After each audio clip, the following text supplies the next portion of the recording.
Morte, invalidez, câncer, infarto, AVC, cegueira, surdez, internação, Covid, dengue, acidentes e mais um monte de desgraça que pode ocorrer comigo e com você. Além dessa parte emocional, tudo isso que eu mencionei pode acabar com a sua vida financeira e a da sua família. E é por isso que eu estou aqui, para te ajudar a escolher um bom seguro de vida e quais coberturas são importantes, além de te deixar atento com relação às pegadinhas das condições gerais de algumas seguradoras. Seja muito bem-vindo ao meu canal, eu sou o Bob Nascimento, consultor financeiro. Peço desculpas pelo início do vídeo somente com coisas ruins, mas cá entre nós. Tem como falar de seguro de vida sem mencionar essas desgraças todas? Faz parte e temos que ter discernimento para lidar com isso, não é mesmo? Primeira coisa que você tem que saber é que seguro de vida nem todo mundo pode contratar, pois existe uma avaliação prévia e por motivo de saúde, profissão ou hobby, você talvez não tenha acesso a esse tipo de ferramenta de proteção. Beleza, dito isso, a primeira dúvida das pessoas é: Bob, eu preciso de um seguro de vida? Me responda as seguintes perguntas. Você tem alguém que dependa da sua renda hoje? Um filho, pai, mãe, parente, amigo? Se tem, então você precisa de um seguro de vida. Você é um profissional que depende do pleno funcionamento do seu corpo? Tipo médico, dentista, personal trainer, fisioterapeuta, pedreiro, chapeiro, advogado, motorista de caminhão? Se você for, aconselho você pesquisar sobre o seguro de vida já. Você aí tem patrimônio suficiente para gerar renda passiva e pagar todas as suas despesas mensais? Se você não tem um patrimônio para te gerar renda passiva, então você precisa sim de um seguro de vida e em vida. Existem outros vários motivos ou tipos de necessidades, mas eu acredito que já deu para ficar claro que a imensa maioria das pessoas que estão em fase ativa de trabalho precisam de proteção. Mas agora vamos entender sobre as principais coberturas e depois a gente vai falar um pouquinho de condições gerais. Uma das coberturas mais importantes é, claro, morte natural e morte acidental. É uma cobertura para ajudar a sua família na continuidade da vida deles, no pagamento do inventário e nas custas do enterro. Uma recomendação minha é: não contrate somente morte causa acidente, porque é mais barato. Você vai fazer uma baita de uma cagada. Imagina pagar um seguro de vida só por morte acidental, aí você adoece e morre, é o principal pilar e a sua família não recebe R$1. A economia não vale. Invalidez parcial ou total permanente. O que é uma invalidez permanente? Primeiro é importante saber que é aquela que não tem volta. Exemplo: por motivo de acidente, você perdeu uma das pernas ou um dos membros, ou você ficou paraplégico ou tetraplégico. Esse tipo de invalidez é chamado de permanente. O que é parcial ou total? As seguradoras encaram que parcial é a perda da capacidade motora de um membro, por exemplo. Então você perdeu a capacidade motora da sua mão, ou do seu braço, ou da sua perna, ou de um olho. E total é considerado, por exemplo, uma tetraplegia, ambos os braços, ambas as pernas e por aí vai. É importante você saber que algumas seguradoras utilizam uma tabela em que cada parte dos membros, exemplo dedos, exemplo movimento do dedão, etc., a pessoa recebe um valor. Isso varia de seguradora para seguradora. Importante você saber disso. E agora tem um outro ponto, que é a invalidez, a causa da invalidez. A invalidez ela pode ser causada por um acidente, mas ela pode ser causada por uma doença. É muito comum as apólices das pessoas terem somente a invalidez por acidente, seja de carro, moto, andando de bike ou qualquer outro tipo de acidente, e aquela invalidez, seja parcial ou total, ela é permanente. Porém, se essa mesma pessoa ficar inválida por conta de uma doença, exemplo, um Parkinson, exemplo, um Alzheimer, exemplo, a esclerose lateral amiotrófica, essa pessoa, se a apólice de seguro dela não tiver essa cobertura, ela estará sem seguro e não vai receber.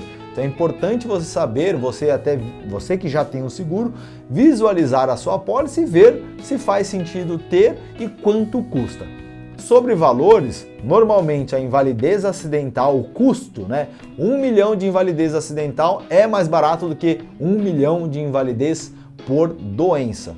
Avalie com o seu corretor ou qualquer coisa me manda mensagem aqui na descrição do vídeo. Uma observação que eu faço é que a invalidez é o acontecimento que mais impacta a vida financeira de uma família, pois além do risco da pessoa deixar de gerar receita para o resto da vida, ela poderá ficar dependente, gerando custos para aquela família.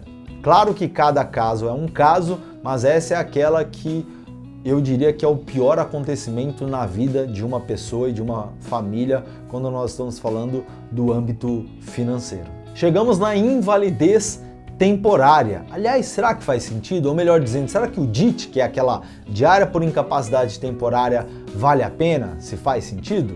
Enfim, como você pode perceber pelo nome, é temporário, ou seja, uma invalidez por um período e você vai receber um valor por aquele período que você fica afastado.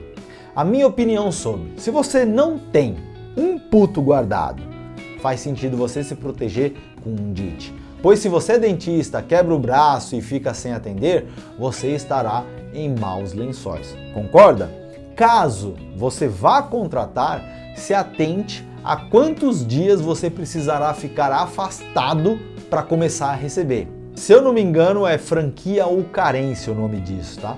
Exemplo, após o 10º dia você começa a receber a diária. Então, 11º, 12º, 13º, até por quanto tempo você ficar afastado. E tem seguradoras que o 10º dia foi para destravar, mas você vai receber todos os dias que você ficou afastado. É retroativo. Fique atento com relação a isso. Agora, se você tem 6 meses de reserva de emergência, contratar um DIT, uma diária de incapacidade temporária, para mim não faz sentido algum. Até porque alguns DITs que eu avaliei eram extremamente caros. Sobre uma outra cobertura chamada de renda hospitalar, eu tenho a mesma posição. Portanto, se você tem uma ótima reserva de emergência, eu não enxergo necessidade, mas claro, fica a seu critério. Aliás, a diferença do DIT e a renda hospitalar, basicamente, é que o DIT é uma incapacidade temporária e o renda hospitalar você precisa ficar internado no hospital. E aí tem ali as entrelinhas, se você ficar numa UTI, pode ser o valor dobrado, etc. Beleza? Espero que tenha ficado claro essa parte sobre DIT e renda hospitalar. E se você deve contratar ou não. Chegamos na cobertura que eu, na época que eu trabalhava em seguradoras, paguei para muita gente. Doenças graves. Uma cobertura importante, já que alguém que é acometido por uma doença pode ficar afastado ou até mesmo nunca mais voltar a trabalhar. Nessa cobertura, você recebe uma grana e esta grana livre de impostos, ela poderá ser usada para pagar as suas despesas, para pagar eventuais tratamentos que o seu plano de saúde não cubra. Aliás, se você não tiver plano de saúde, vai te ajudar mais ainda. E também pagar certas medicações que, quando nós falamos de doença grave, tem algumas medicações que são muito caras. Varia de seguradora para seguradora, mas as doenças que estão cobertas é câncer, infarto, AVC, cegueira, Alzheimer, Parkinson, ELA, entre outras. Hoje tem seguradoras com mais de 20 doenças no pacote ali e algumas com uma menor quantidade de cobertura. Chegamos na assistência funeral. A seguradora basicamente vai pagar o seu enterro, simples assim. E o custo, ele é bem barato, digamos. E se vamos morrer um dia, por favor, é uma sacanagem deixar esse tipo de despesa para quem fica. Existem uma série de coberturas além destas mencionadas, mas eu acredito que estas são as primordiais. Você deve contratar todas? Aí depende. Daí você tem que avaliar junto da sua família e de um corretor de seguros que seja da sua confiança e que seja experiente, melhor assim. Eu fiz uma cotação de um seguro de vida para mim, que tenho 40 anos de idade, que sou saudável, e dá uma olhada nos valores. Valores que podem variar bastante devido às características de uma seguradora para outra. R$500 mil na cobertura de morte por qualquer causa, natural ou acidental. R$1 milhão para invalidez parcial ou total permanente por acidente. Também coloquei R$1 milhão se essa invalidez permanente for causada por uma doença. E claro, também a famigerada cobertura de doenças graves, coloquei um capital aqui de R$100 mil. Além disso, e por último, o assistência funeral. O valor, o prêmio, o valor mensal e o também chamado de prêmio, ficou em R$301. Barato? Caro? O que você achou? Você tem um seguro que você paga bem menos que isso, muito mais do que isso? Volto a dizer, tudo depende das características. Eu gosto muito de comparar esse tipo de serviço com algo que você gasta no dia a dia. Em São Paulo, com R$300 você vai num rodízio japonês para comer você e sua esposa. Se você não puder economizar um rodízio para poder proteger a tua família, eu acredito que o que é prioridade para você talvez esteja em desacordo, beleza? Não quero fazer juízo de valor, mas essa é a opinião que eu emito quando algumas pessoas falam: eu não tenho dinheiro para pagar seguro de vida, uns R$300. E a pessoa, sei lá, tem um faturamento de R$10 mil e me dá essa desculpa, que é uma desculpa vaga, cá entre nós, não é mesmo? Enfim, estes valores são para você ter uma ideia.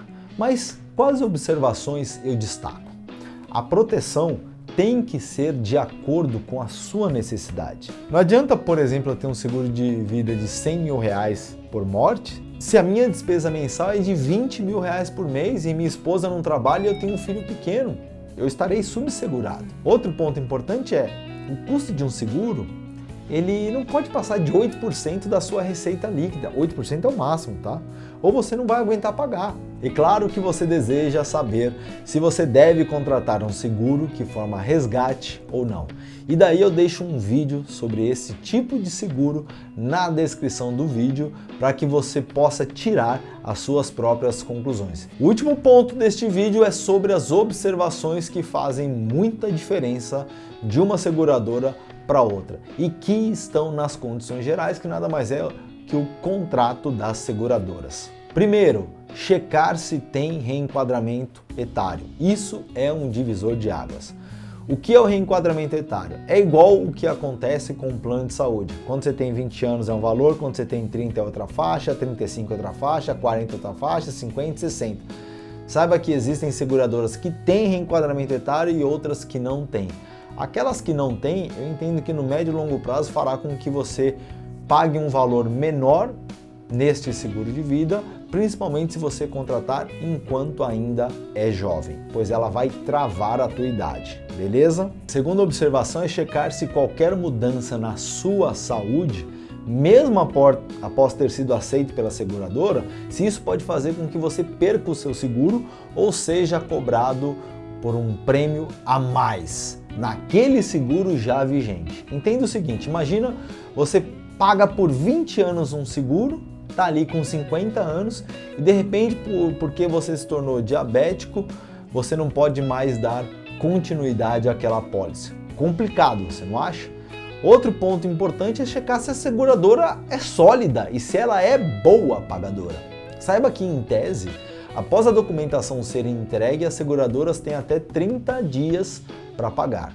Da experiência que eu tenho em seguradoras, Prudential, Mongeral, MetLife, entre outras, pagam em bem menos tempo do que os 30 dias mencionados e não ficam encontrando, digamos, pelo em ovo. Agora vamos a alguns recados muito importantes também. Proteja você e sua família. Reveja seu seguro de vida a cada 2 anos no máximo. E principalmente você que não tem e entendeu a necessidade, cote 1. mesmo que você comece com um valor menor, caso você não tenha um poder aquisitivo tão alto. Por último, cuide da sua saúde, pois a prevenção é sempre mais barato que o remédio. Se eu te agreguei, por favor, eu peço que você deixe o like, que você deixe o comentário se tem algo que ficou faltando, que você gostaria que eu comentasse em um outro vídeo. Me siga também nas redes sociais. Agora, se você tem interesse em conhecer sobre a minha consultoria, na descrição do vídeo tem um link para você falar diretamente comigo. Maravilha? Nos vemos no próximo vídeo. Um abraço!